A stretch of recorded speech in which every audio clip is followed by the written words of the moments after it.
you used to have conversations with aunties or people who've been divorced, and I still remember every single person turned to you and said, later down the line, you're going to regret it.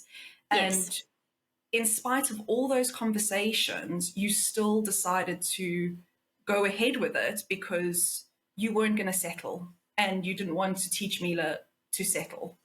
For the sake of vulnerability, I remember my family would phone Tyler to see how he's doing, how he's coping, remember?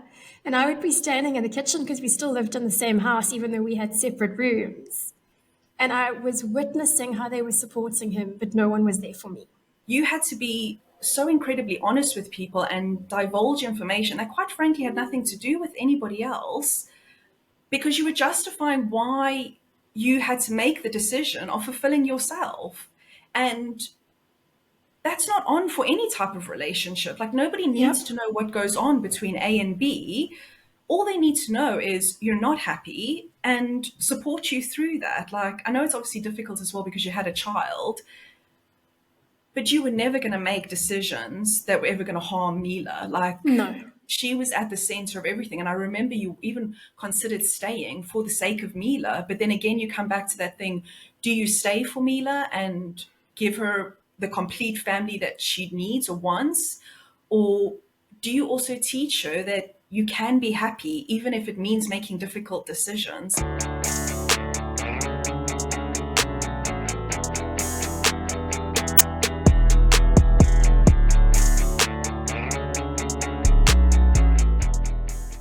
Hello and welcome to Blending and Mending.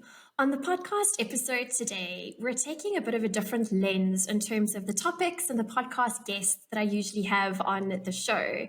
Today, I want to introduce you to a human being who is so close to my heart. I couldn't imagine doing life without her. We are Samantha, and I don't know who the other chick's name is from Sex and the City, but we're kindred spirits. Who was Carrie? We were We're talking about kindred the other spirits. Miranda and But Susan Abdul is a mommy of twins. She's married, but for me, she is a sister. She is a best friend. Sue and I met folding flowers in initiation in our first year, studying at the University of Johannesburg.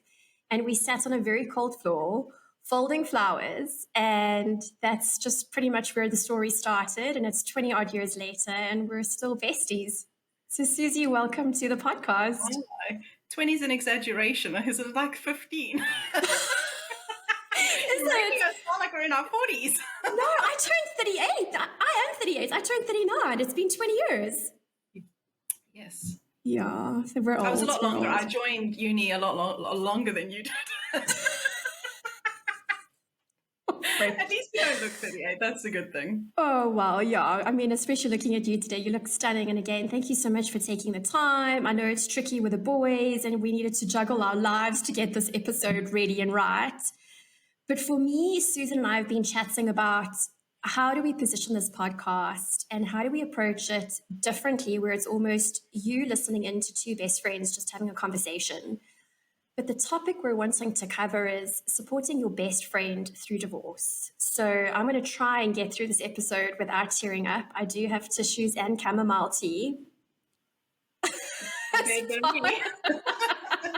As part of this recording, because Susan went through she was a friend, a best friend, a soul sister. She was everything I needed in the hardest phase of my life. And so I don't know if I could have gotten to where I am now without you. So I just want to start the episode by saying thank you. So rewind 4.5, probably longer than that, 5-6 years ago, right?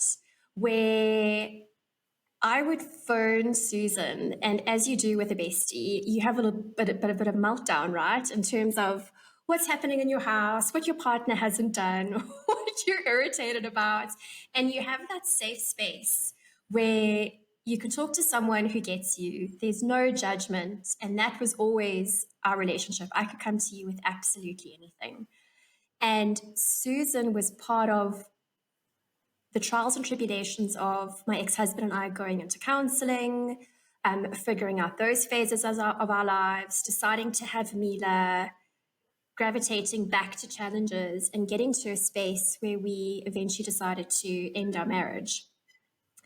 So if I had to take you back to 2018, 2019, what were some of the hardest conversations you remember having with me over that time? I think it's so difficult to think of you actually going through that stage. When I think, first of all, like where your life is now, and Yeah. when you first asked me to come on here, like I try think back to that time, and it feels like a lifetime away. Like I can't imagine even the person that you are now and the person that you were then, like it's two different people. So it's so hard to actually remember a lot of the stuff, and I can't pinpoint the exact moment. I can't pinpoint the first conversation that you had with me about the troubles you were having or how you were feeling. It wasn't more troubles. I think it was more, a lot of it was how you were feeling, because there wasn't anything in yours and Tyler's relationship that was the pin. Like that wasn't the thing that kind of made a ripple effect on everything else. It Yeah. was just feelings that you had and potentially that he had. Obviously, I don't know. So yeah, I can't remember sort of those conversations, but I do remember you were so strong in that time. And I don't think that was the person that I knew.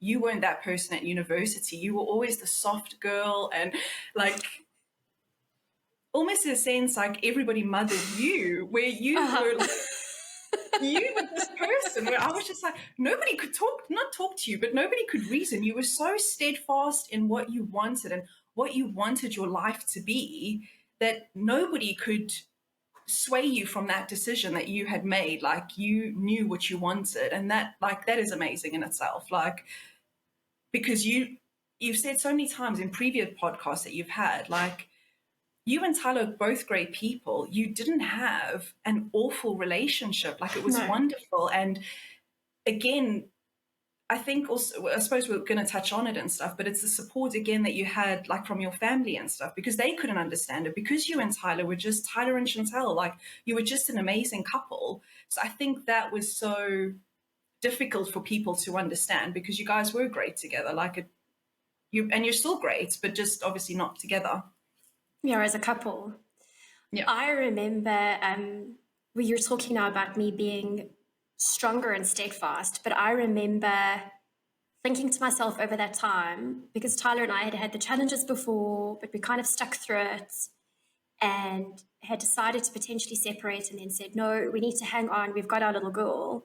But I remember getting to a stage where for me it was, I need to put myself first. And I remember often saying, I need to fill my own cup.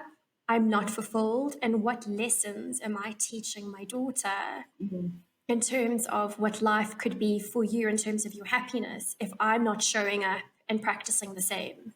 And yeah, so you've touched on just that family support. People couldn't understand because Tyler and I didn't have the big reason. We didn't have abuse in the relationship. There wasn't this finite reason of X happened, therefore the marriage is over. It was a buildup of two people who just didn't know how to love each other anymore. And I don't think we made each other as happy as we should have. And I think it's I wanted love. to be happy.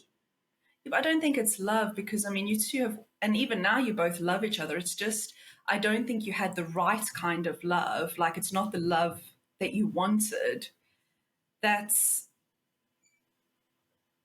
And I think where you're kind of saying you're trying to tell Mila, like, you want to love where you're fulfilled in every aspect of your life. Like, there was never any animosity between you and Tyler. Do you know what I mean? So it was No, just, but like you're saying, you wanted more from life. Like you knew what you wanted to feel and what you wanted to gain.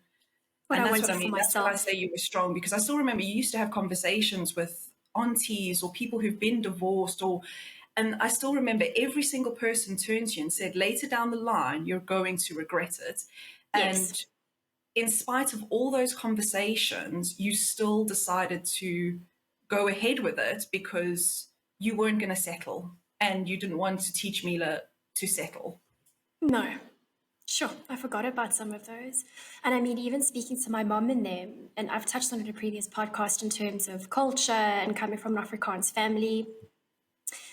So, for those of you who are listening, my mom has an Afrikaans background, and my dad, who's passed, had an English background, but still close to both sides of the family. And I remember going to my mom and them, saying to them, Tyler and I have decided to separate.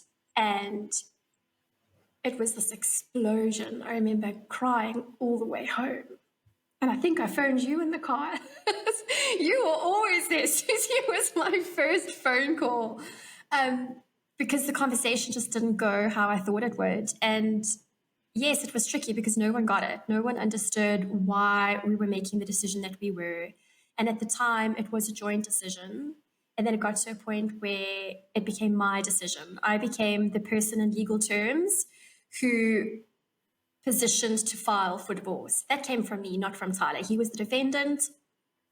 And even that language became really hard because you realize that you're the one that's holding the responsibility of this. You're the one, and I think the guilt kicks in terms of ending the marriage.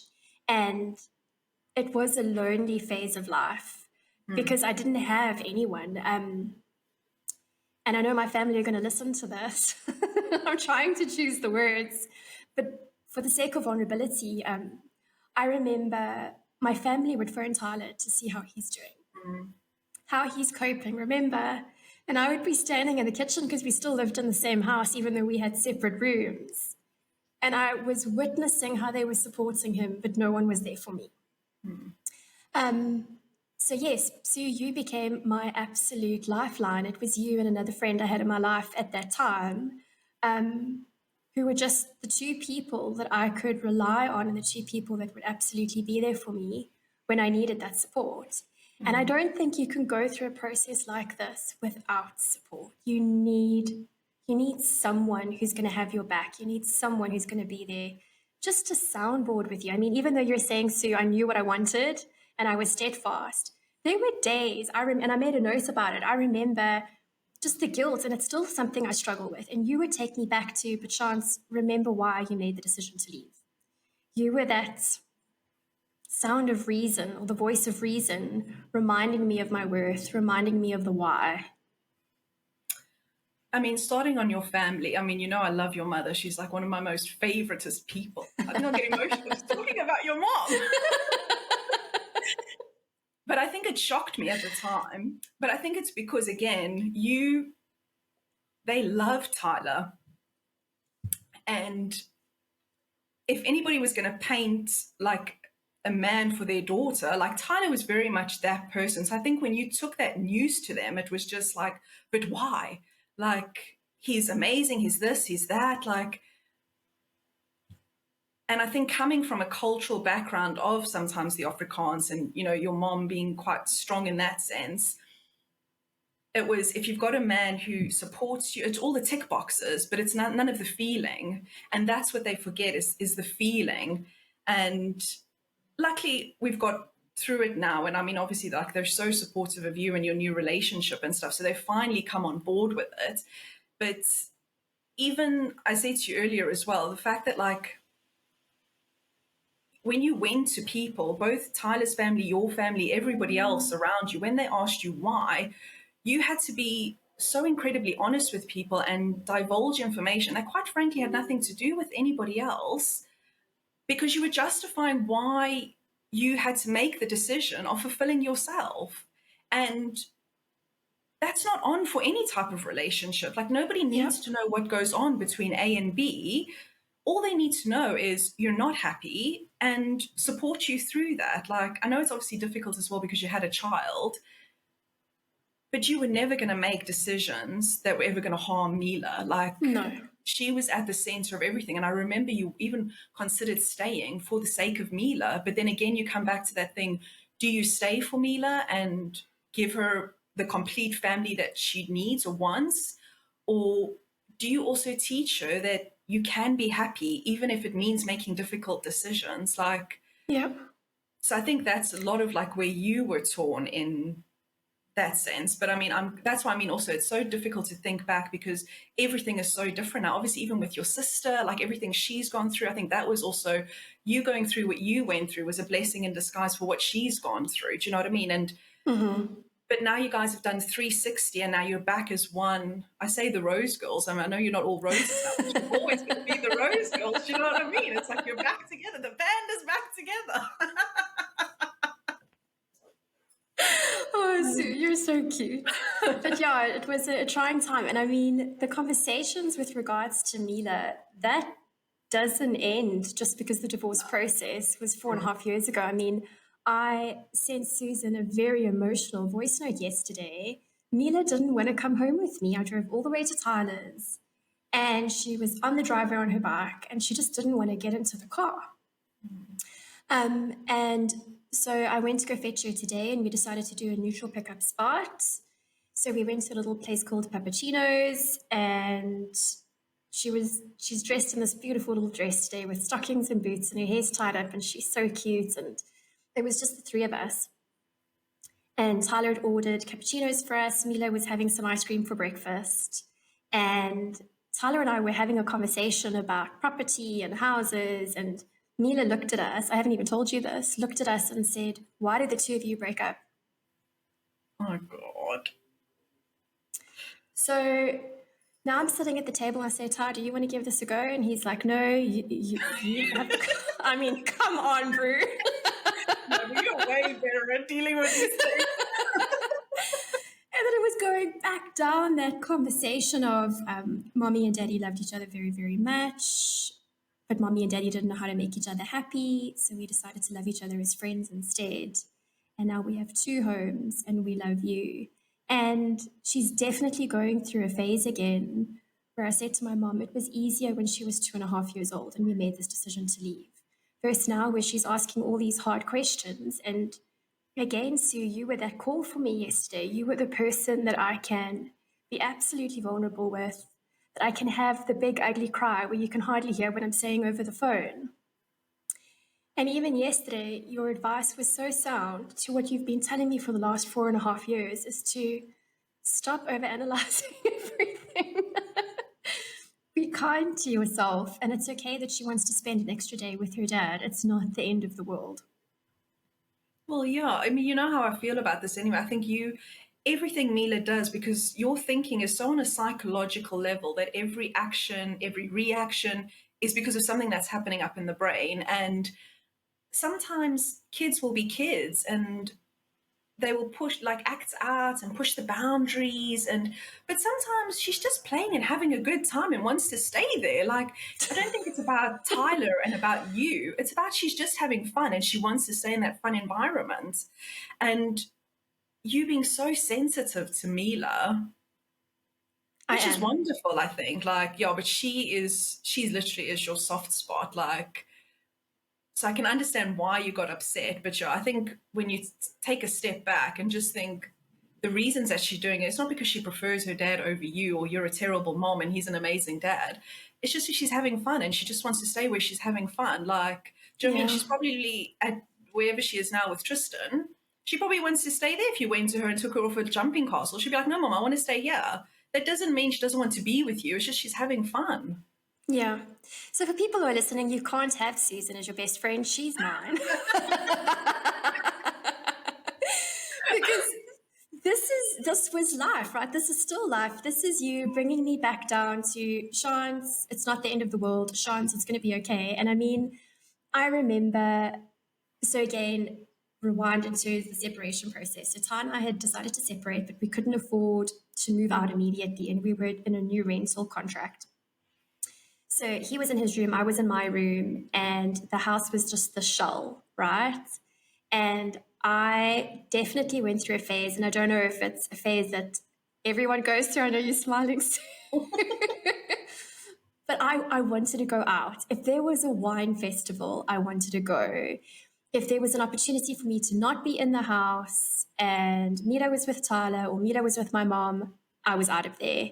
And yeah, that was what 2019 for me was just a space of self-discovery, figuring out who I am, what I like, stuff I don't like. Like, I was brutally honest with myself. And again, you were there with every single step of the way. Well, yeah, I mean, we say self-discovery in inverted brackets, yeah. But no, I think, and as we said, we don't know whether everybody does this who goes through a divorce or any sort of change in their life. I mean, I say you went wild. I mean, I don't think you went wild. Not wild, but I mean, I don't think, I was going to say, I don't think you were as wild as I was in my early 20s when I came to the UK. But I mean, you definitely explored things that I don't think you did before you got married. So I think you try to find what it was like and find yourself, because when you get into a relationship and a long-term relationship, there's so much of yourself that you give up for the other person, whether Yeah. you do it on purpose or not on purpose. It's just you blend together, and to go through a phase where you're trying to see, what do you enjoy, like what do you want your life to be like, what are you giving up, like what does your future look like. So I Yeah. think you definitely did the right things. But even then, when you were doing it, I still remember you would call and you were still like, should I do this? Shouldn't I do that? Like, and I would just say to you, just go and enjoy your life. I Like, remember. you were so Stop overthinking this. Go to the wine festival. Do what you need to do. But yeah, and it's interesting because like you made a comment earlier about the love part between Tyler and I. But I also think for you to find fulfillment, you need to love yourself. And I mean, you've just had twins. They turned 1 year old in June now. But becoming a mom, figuring out what it is to be a mom, your whole life revolves around this little human being. And you, I don't know, I mean, you always look fab, but I mean, I felt for the first 2 years of Mila's life like I'd lost myself. You're still, your body is adjusting from after the pregnancy and you're tired, but you need to work. And I was still finishing off my master's at that stage. But I almost felt like they call it the post-divorce glow. And even though I wasn't officially divorced yet, I felt more me when I'd made the decision to leave than I had felt like Chantal years before that. And it wasn't a new identity. It was just me putting myself first. yeah, but I think it's very much, whether we want to say it or admit it or not, when you made that decision, a part of you does think like you're free. You're free from being trapped in these feelings that you've been trapped in for years. And you can finally be who you want to be or who you were destined to be. Like you didn't have to ask permission anymore, or you didn't have to Think soundboard. about someone else. And yeah, you just did what you wanted to do because you wanted to do it. You didn't have to justify yourself anymore. Yeah. And I think also, again, because, I mean, I say you didn't have all that support around you, you were looking for supports wherever you could get it, in whatever form it came in, basically. Like sometimes was at the end of a wine bottle. But Susan Abdul. And I can't even argue, it's the truth. I was very proud of my little wine stack. I remember walking out of the shop and the bottles go cling, cling, cling, cling, cling, cling. It's terrible. But yeah, those are the phases of life. And then, I mean, I remember Sue moving into my new little home at the end of 2019, and you were the video call in terms of where do I put the pillows? What do you think about these mirrors? Does this match? I would burn my candles at night. And again, Susan was, I could phone Sue at any time of the day. I don't know how your husband dealt with me and my drama over the year and a half. Well, because he was working in the evenings, I worked also during the day. It was perfect. And I think we spoke so much at that period for that 2 years. Every single day. But it was more than multiple. I think we skipped the hello, how are you, what you're up to, like just the bang. It was just, you sometimes used to call and be like, oh my God, this has just happened. I've just spoke to so-and-so or whatever. Like it was just, immediately I answered hello and boom, boom, boom, boom, boom, and you would just go off like. No, it was hectic. But again, you were that person for me, 100%. Not anymore, because I was going to say, I mean, you say you moved into your little house, you called me for all the decor inspiration. I mean, you moved into your house, and I've had one phone call about this is how everything looks. I know what I want now.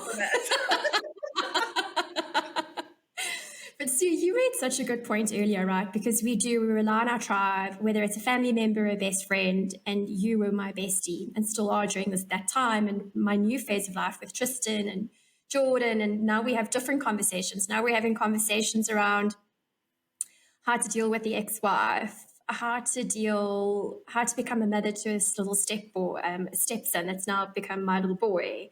Like, so our conversations have moved from figuring out who you are as an individual, fighting for what you want in yourself and your own happiness, to now having this blended life and figuring out all the bloody drama that goes with blended life.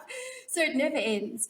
But you made a comment, Sue, and you had said you had the capacity and the ability to be that call when I needed that call 4 years ago, 5 years ago, versus what your life looks like now. So can you chat about that a bit more? Well, yeah, I mean, obviously I wasn't a mom back then, so it was just me. So I was available like 24/7. But I was going to say it's so difficult because not everyone will have a friend that is available all the time, or, people, they do have their own lives, they've got their own priorities. And Yeah. I think sometimes even now, I mean, if I think of how you and I speak to how we used to speak, like just more, not speak, but like contact, we don't have as much contact now as we do back then because you're so busy with everything going on. Like you've got a whole new family now. You've got this blended project that you're doing. You've got work as well in between all of that. I've obviously got my twins. So life is busy for both of us, but it doesn't mean, like, for instance, when you reached out yesterday, like you didn't have to go into all the back stories and back drama of everything. It was just saying how you feel This in is that what's particular happening. moment. Exactly. Yeah. So I don't think if people feel like they've got a friend out there who isn't at their beck and call as such, it doesn't mean anything that they love you any less. It's just, unfortunately, sometimes life does get in the way. Yeah, So life I think, happens.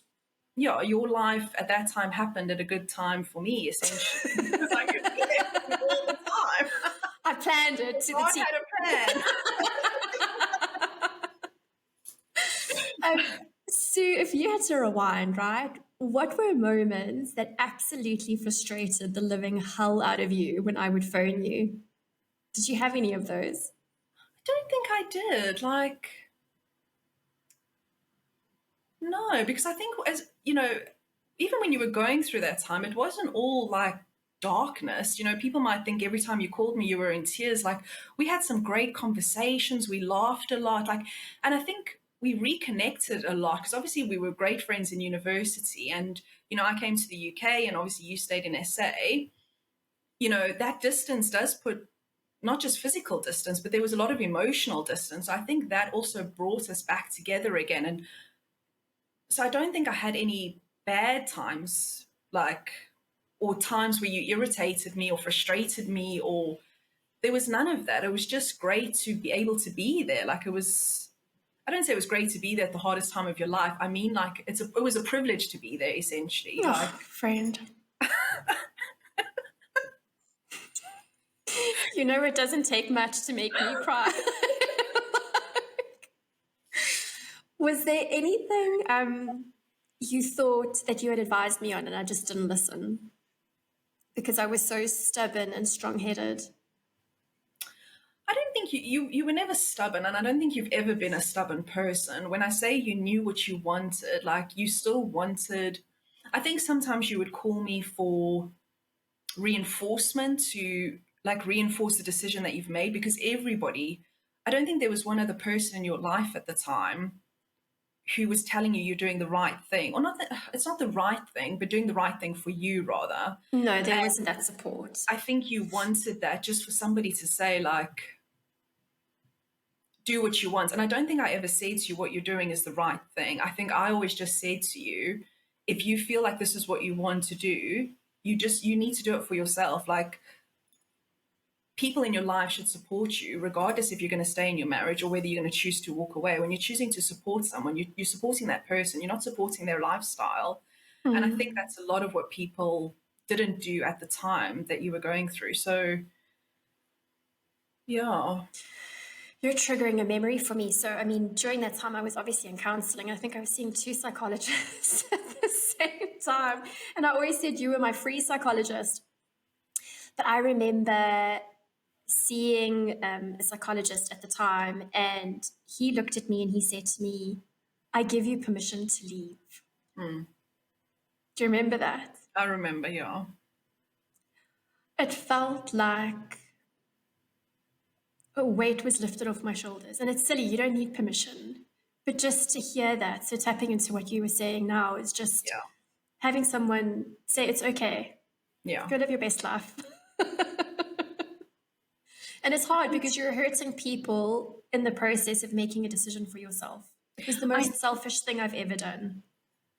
But is it though? Because when I said, like in the beginning, I said to you, where you are now, and when I look at your life now compared to back then, you still have everything that you had back then and some. Do you know what I mean? Like both sides of the family are really happy. Like Mila's happy, you're happy, Tyler's happy, your parents are happy again. Like, so really, what have you lost? Like, you've only gained.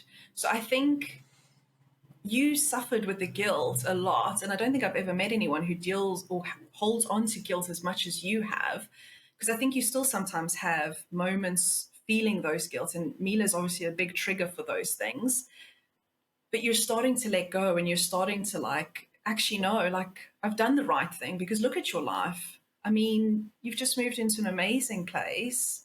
You're happy. Like, you're so happy because I can't even remember the last time you called other than Mila yesterday, but like where you've called and you've complained about something, even about the Oh, ex. Like you haven't called to complain about the ex. I remember when you and Tristan first got together, that was every day conversation or every other day it was conversation. Where now it's consuming. you guys are so in sync and on the same page now where it's not even a conversation starter anymore. It's like you trust each other for him to deal with it. You've let go of trying to control it and you're happier for it.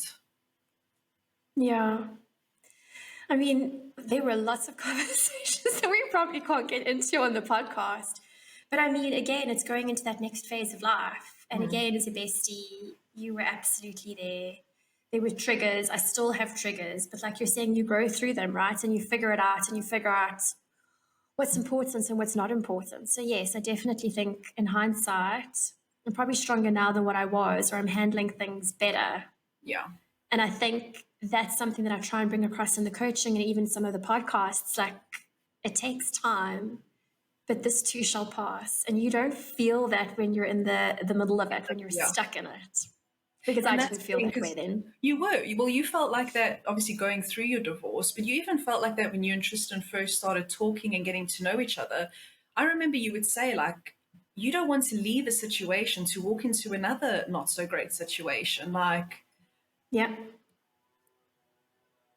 but Yeah. you stuck it out and there was a lot of coaching you had to give him as well. Like he had to go through his own journey, which I think obviously sometimes you forgot at the time. But yeah, I think now you guys are great. No, not He's no. going to love that you said that. Love it. He's always like, Susan's taken my side. No, but I mean, No, but he I also was went hard through on a him. divorce. Yeah, and he also had his own challenges. And then when you get into a new relationship, there's new things to juggle, and I think also when you've gone through a divorce and you get into a new relationship, you know what you want. Like you know you're not going to settle again. Like so you're a lot, and you especially were a lot stricter in terms of what's going to go and what's not going to go. Like what you're going to tolerate, what you're not going to tolerate. Your boundaries were black and white. Like there was no rainbows there. No, And but yeah, it's paid off though. Like you're living your best life, girl. I'm living my best life. And there's still wine. And I still have you on speed dial. So maybe for just us ending off this podcast, right? If you could give maybe advice to someone who is going through a divorce, so through that best friend's lens, and then give advice to the best friend, supporting the friend going through divorce, what would those things be? Well, it's difficult. Like I said previously, it's not every relationship is the same and not everyone is at the same stage of life. So it's very, people can't compare themselves to your and I relationship at the time. Because as I say, if it was now, it would be completely different. The only thing people can do is just be supportive of each other, just be kind to each other. And I don't know if there's a textbook or a manual that people need to follow. It's just, you've just got to follow your own feelings. And that's all I can say, really. You just got to be there. Yeah, my advice would be is find a Susan Abdul. People haven't made more of you. But yeah, Susie, I love you so much. I mean, the kids love you. I told them I'm doing a podcast with Auntie Susan today, and they were like, wow. Aww, I do love Neela's bangs. She didn't answer. Did she get them? Because I've got them. No, my friend, she didn't. Why? When So she got, I was like, oh my God, Chantal, show Mila me. And then she was like, I want to get bangs. No, so Brit's got bangs, Tyler's girlfriend. So I think that's been a big influence. And then you've got bangs, and I think Barbie now has some bangs too every now and then. So, and she's been asking me for a while, and I've said no, and she looks so cute with her bangs. Yeah, it is cute. She really I does. need to go for a trim now. Mine is getting a bit long now, so. No, I love it. But my friend, thank you for making the time. This is where I hate when we're so far away, because it would be so great just to pop over and have a cup of tea. All my PG tips, tea bags are done. I'm now drinking chamomile and rooibos. I went back to 5 Roses and it just doesn't taste the same. No. But yeah, I love you lots, and thank really you so good. much Thanks for for having doing me this. Absolutely. You're going to be on again. We just need to find a different topic. So tell Cash she needs to look after the kids again. No problems. Maybe our next podcast can be how we do our needling at home, which you should and should not do. We could do a whole like lifestyle brand, beauty, home decor, like Kids, the whole thing. Living your life in your pajamas. It's amazeballs. But anyway, I love you and thank you for this, and sending love to you and the boys. oh, you too, doll. Love you lots. Love you. Bye.